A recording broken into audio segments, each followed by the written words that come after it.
हो सकता है भारी नुकसान। डिजिटल योगी। जानने से पहले जो भी भक्त महादेव को सच्चे दिल से मानते हैं वो हमें लाइक और सब्सक्राइब करे और सच्चे सनातनी होने का प्रमाण दे।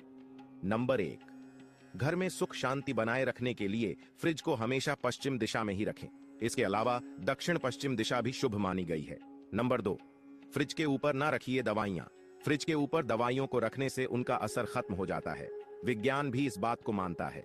नंबर 3, फ्रिज के ऊपर कभी भी खाने की चीजें जैसे ब्रेड, दाल या रोटी आदि को भी नहीं रखना चाहिए। दरअसल वहां का गर्म तापमान आपके खाने को खराब कर सकता है। नंबर 4, बहुत से लोगों की आदत होती है कि वह अपने फ्रिज के ऊपर पैसे आदि रख देते हैं। वास्तुशास्त्र के अनुसार धन या कीमती चीजें फ्रिज के ऊपर नहीं रखनी चाहिए, इससे माता लक्ष्मी रुष्ट हो जाती है।